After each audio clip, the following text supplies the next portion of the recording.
Good morning. It is Tuesday, March the 10th, I think. I'm going to start off with a tiny little rant about daylight savings time.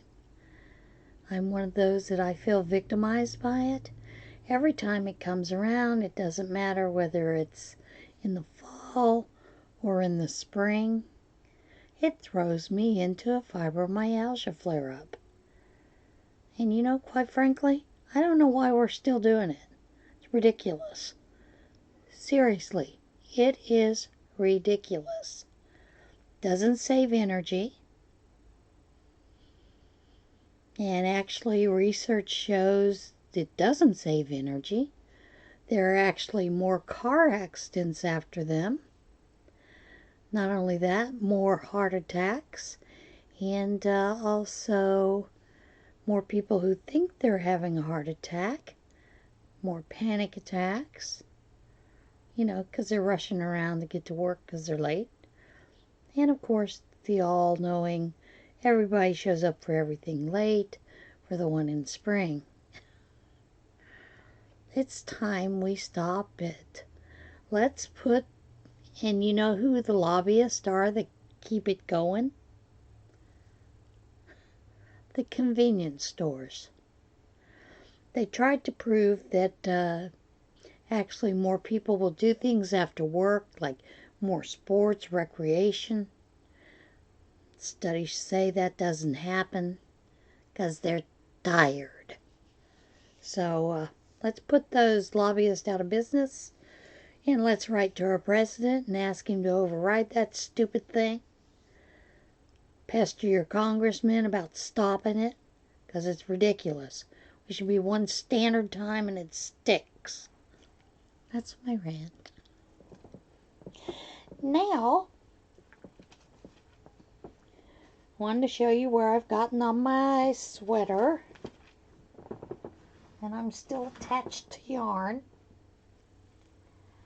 But my sweater has one sleeve that is partially done and another partial sleeve because there is some more that I will be doing to this.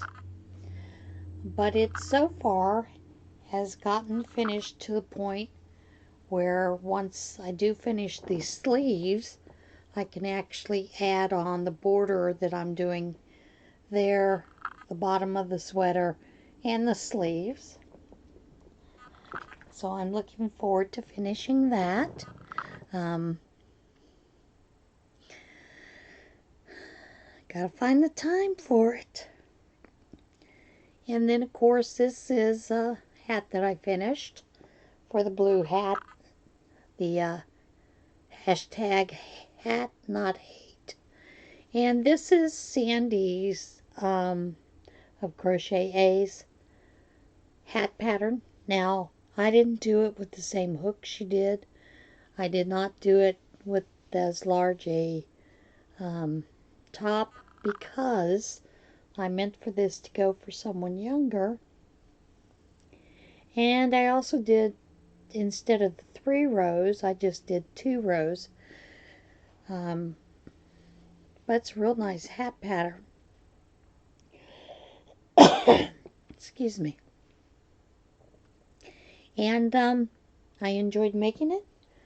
Keeps your interest going. So, and then I did another hat. And yes, it is 2 different colors because I ran out of this color and finished it off with this scrap here. So it was a scrap buster. And trust me, these hats eat a lot of yarns. But this is Debbie of the Canadian Crocheters No Name hat pattern. And it's a lot of fun to do. I really enjoyed it. And I also like the fact that she really should name it Reversible No Name. Because I like this side as well. So, and it'll be nice and warm for somebody. I figure a teen. Did go ahead and make it in a little bit of a larger size. And the main reason I did that is because I know quite a few teens whose head sizes are bigger than 20 inches. I'm still going to send that in. Because, you know, our teenage boys are growing up really fast. Or maybe somebody has big hair and still needs a hat.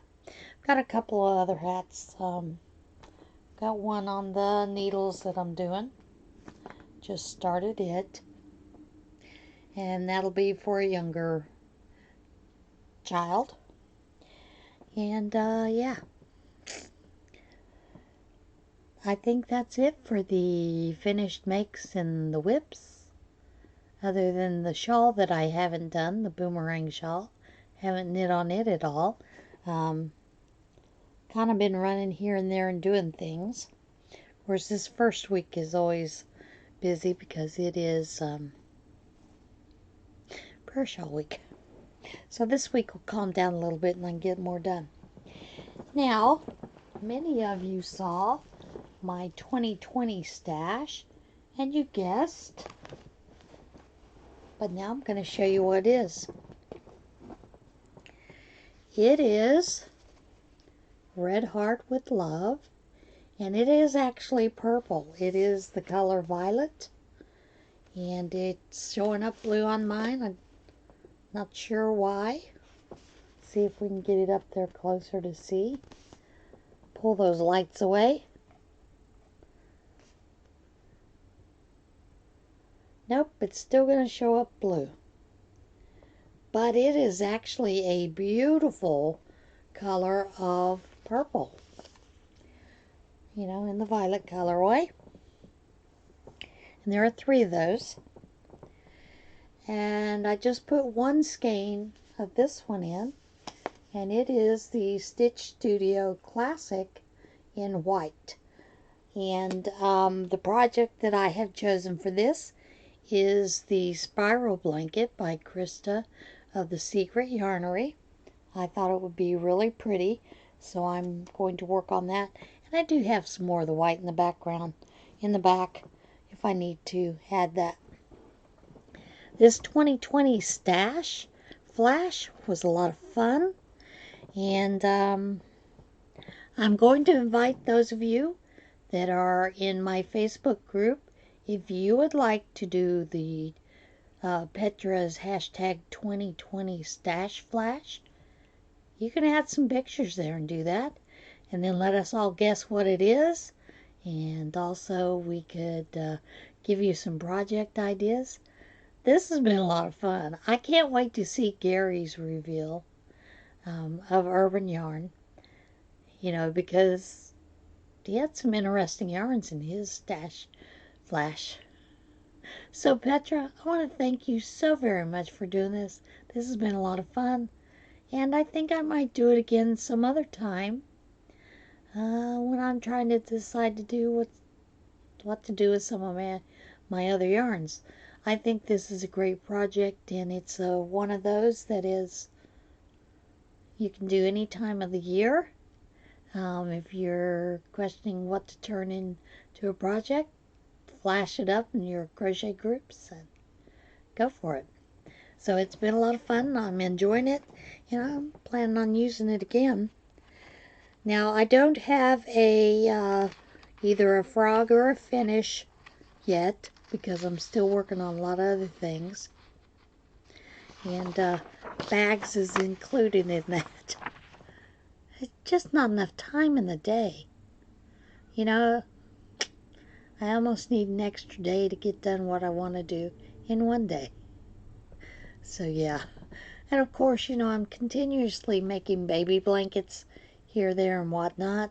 So that's always a constant with me.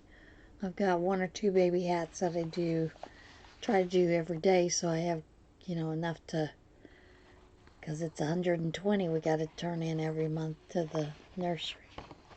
So yeah, I'm a little busy with that kind of stuff. Now I did want to talk to you about several raffles that are going on around to benefit others, as well as Vito's crochet gifts to benefit Charlie.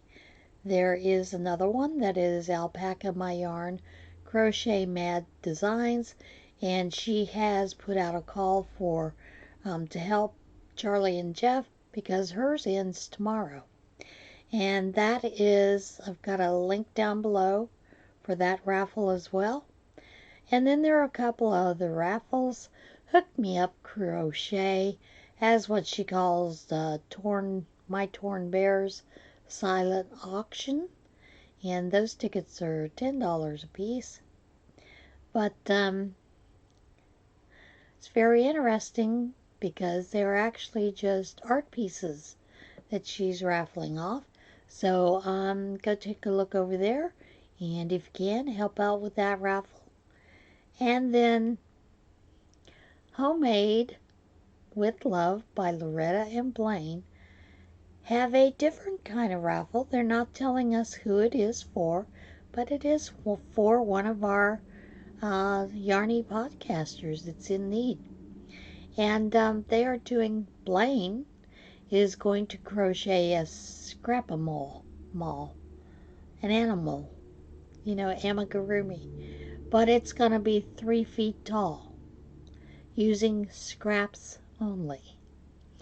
And Loretta has donated all of her scraps, because as we know, Blaine uses all of her scraps up. She uses all her yarn up, doesn't have scraps left over. So Loretta is donating her scraps so that Blaine can crochet this while they are, I believe it's today, she is undergoing an EEG testing, video testing. And so I'm looking forward to see what this Scrapimal turns out to be. I do plan on purchasing tickets.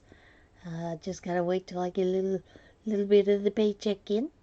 But should be in this afternoon, so I'll be able to purchase some tickets this afternoon. So they're doing that, and of course 2 non-yarn snobs are doing a sort of like a scrap-along. I think that's what they called it. Don't quote me. I'm going to put the links down below, but it's a challenge to use up your scraps. And some of us have a lot more than others, so it's a great way to use up those scraps. Okay, and now it's time for What in Tarnation. We love our stories. I have a couple of stories. This next one has to do with the COVID-19, and it basically is for those who are making homemade hand sanitizer.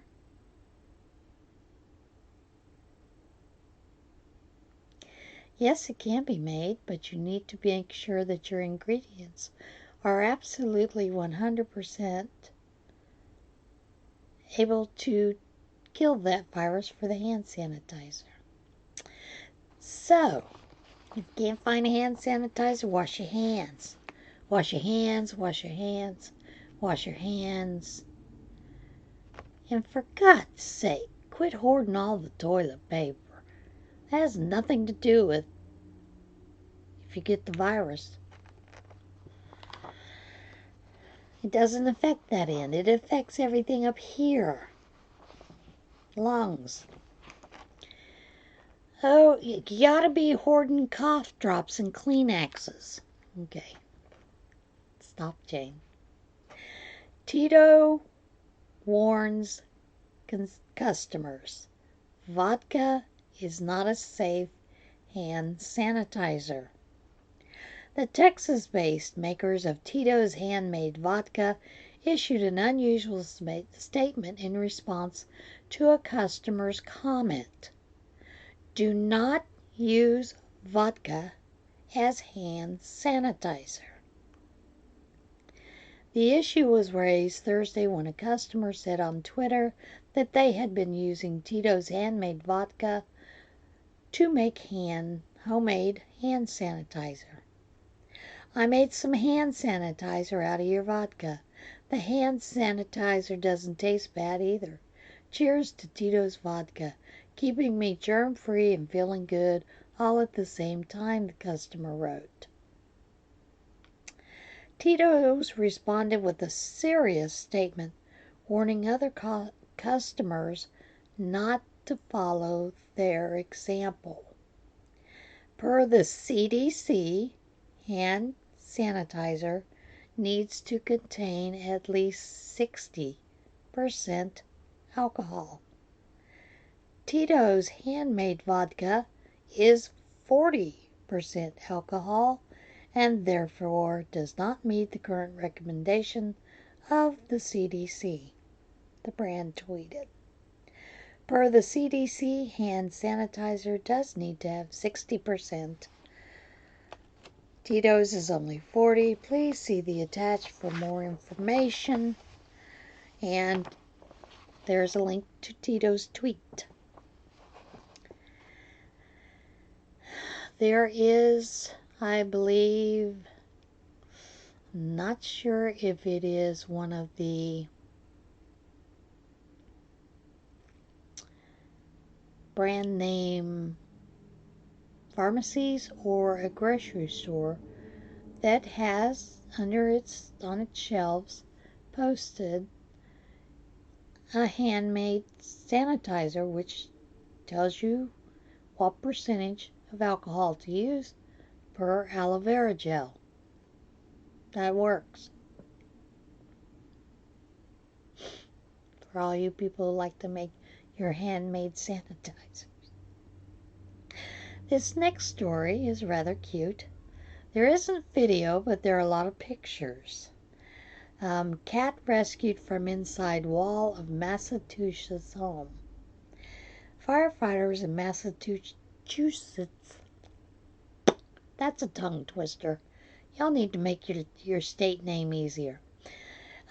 Conducted an unusual rescue at a resident's home where they had to cut through a wall to free the family's cat.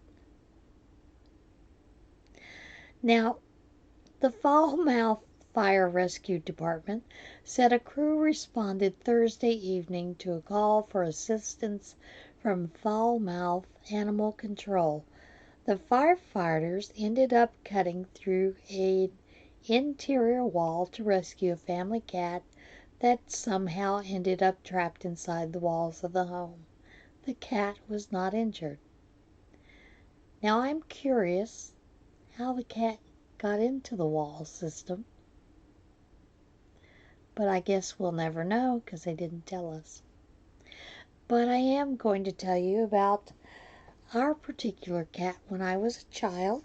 His name was Gato. He was a black and white tuxedo kitty. And Gato was a very big boy.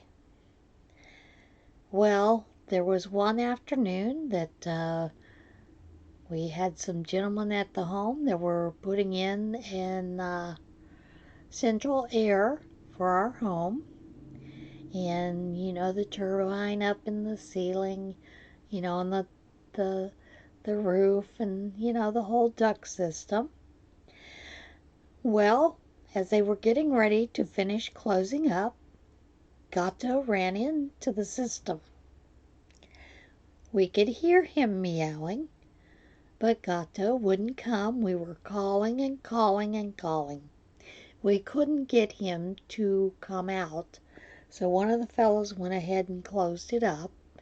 But they did tell us that the duct system did finish under the sink, and they hadn't finished closing that up, so maybe they could open some canned food for Gato to entice him to come out under the sink. Well, Gato was the type of cat that canned food didn't sway him one way or the other. However, the cat loved Lay's potato chips. And this is back when Lay's came in 2 separate little bags. Inside of one bag, they were brown, and you would open those up. Okay? That cat would come running from wherever it was for those potato chips. My mother opened up the kitchen sink, you know, under the kitchen sink cabinet doors, shook the bag several times. We could hear Gato moving, opened up the bag, and here appears Gato under the sink. Yes, Gato was saved. And he got his favorite treat, some potato chips. Okay, now on to the next story. And this one made me think of Rosalie of Yarn It Out, and there will be a link down below for her channel. For those of you who don't know about her and her wines of the month. Spill causes wine to flow through villages' pipes instead of water. Residents of a small village in Italy had the taps in their houses dispensing red wine instead of water due to a fault at a nearby winery. Locals in the village of Sedicani in the Castelvetro area of Modena said the taps in their kitchens and bathrooms were dispensing red liquid instead of water Wednesday, and many quickly identified it from the smell as Lambrusco Grasparosa, a locally produced wine. Officials at the nearby winery said technicians investigated and discovered a technical fault had caused wine to leak down from a silo into the water pipes. The high pressure of the wine leak was enough to displace the water in the pipes, resulting in the spilled alcoholic beverage entering the water supply and the homes of nearby residents. The local water board dispatched technicians who were able to repair the issue, causing fresh water to again flow through the pipes. The local council apologized to its residents in a Facebook post. Some residents told local media they bottled as much of the wine that came from their taps as possible before the flow returned to normal. And I would too. Even though I don't drink a whole lot of wine, but occasionally I do enjoy a glass. I would bottle as much of it as I could get to. I'd be having someone at every sink. Okay, this next one is a rather cute story, and I'm hoping that when the Revenge Act happens, that there again will be a story and video. Man brings tux-wearing llama to sister's wedding. An Ohio man made his sister into a viral star when he made good on his 5-year-old threat to bring a tuxedo-clad llama as his +1 to her wedding. Mindy Weinstock, 21, said he was on the road. He was on the road trip with his older sister, Reva, and some friends about 5 years ago when his then single sibling started speculating about the details of her eventual wedding. I said, if you make me come to this wedding, I'm going to bring a llama with me, he told CNN. It was just the first thing that popped in my head. Reva Weinstock became engaged in October, and shortly after the phone call where she told her brother about the news, she received a text message confirmation that Mendel had booked a llama rental. When my brother puts his mind to something, he gets it done. So at some point I had to accept it and decide it was easier to get in on the joke than to fight it, she said. Mendel Weinstock posted a photo to Reddit of the resulting scene, a tuxedo-clad llama standing next to his unamused sister in her bridal gown. The bride said she is planning retribution, possibly at her brother's upcoming college graduation. I definitely started planning my revenge, she said. He should sleep with one eye open. And that was rather cute. This next story is rather interesting because of what it entails. And there is video of them opening up this item. Researchers at Vienna University of Technology have completed work on a new kind of bridge that's modeled to open and close like an umbrella. The bridge is roughly 236 feet long and spans a small stretch of the Lafnitz River on the border of Austria and Hungary, where Austria's new 6-7 motorway is being constructed. Unlike most other bridge construction projects, the Lafnitz River Bridge was assembled vertically instead of horizontally, and then lowered with bendable hydraulic joints that mimic an umbrella's internal frame. The two girders are connected to each other at the top, directly above the pier. Designer Johann Kolliger told the University News blog. With hydraulic systems, this joint is then slowly lowered and the girders unfold to both sides. The fact that the bridge can be assembled in a central location before expanding to span its full length could make construction much safer in the often dangerous terrain that require bridges, including steep mountainsides and across deep ravines. Erecting bridges using scaffolding usually takes months, Kollinger said. The elements for the balance lowering method, on the other hand, can be set up in 2 to 3 days, and the lowering process takes around 3 hours. The team claims the bridge is not just less expensive to build, but also more durable than conventional bridge designs.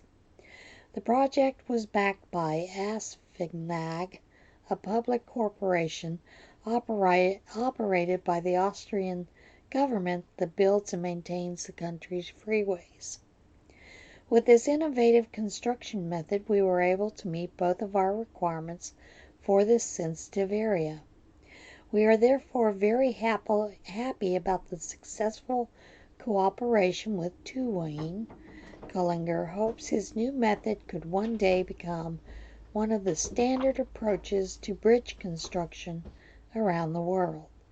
Now that we have proven that the method is well engineered and works perfectly, he said, we hope that it will prevail and will soon become one of the common bridge building methods that are used around the globe, and that the 6-7 motorway will become an international pioneer. And of course, there's a link with the What in Tarnation stories, and go watch the video. It's rather interesting to see it. Well, that's it for today. I hope you enjoyed it. And I have one last question. How many of you are working on blue hats for the Hat Not Hate? And another question, what is your favorite hat pattern? Put some links down below in the comments so we can all share and find some new hat patterns. All right, everybody have a great week, and I will see you next week. And remember, choose kindness.